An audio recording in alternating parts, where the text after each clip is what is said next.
यह देखकर रोज जोर से चिल्लाई और अपनी बेटी की तरफ भागी।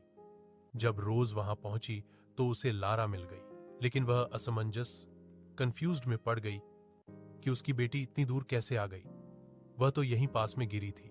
रॉबर्ट ने बस इतना कहा, रोज, तुम्हें पता है यह जंगल कैसा है? वे दोनों खौफजदा, टेरिफाइड हालत में अपने घर के लिए रवाना हो गए। The mystery.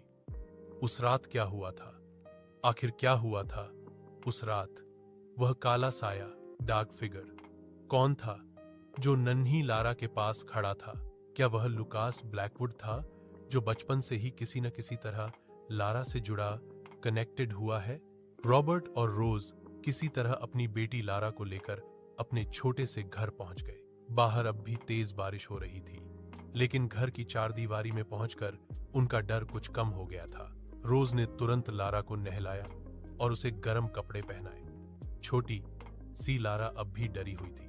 उसने एक बार भी रोकर अपनी तकलीफ नहीं जताई, बल्कि बस खाली निगाहों से दीवार की ओर देख रही थी। किचन में चाय बनाते हुए रोज कांपती आवाज में बोली, रॉबर्ट, तुमने देखा था ना, वह कोई इंसान नहीं था।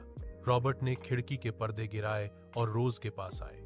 रोज, जो भी था अब बीत चुका है। शायद हमें वहम हुआ हो, या कोहरे की वजह से हमें कुछ गलत दिखाई दिया हो। रोज ने घबराई हुई बोली, नहीं रॉबर्ट, वह हमारी बेटी के बिल्कुल पास खड़ा था, लेकिन उसने लारा को छुआ तक नहीं, जैसे जैसे वह उसे बचाना चाहता हो। उधर बगल के कमरे में बैठी छोटी लारा ने धीरे से अपना नन्हा हाथ उठाया।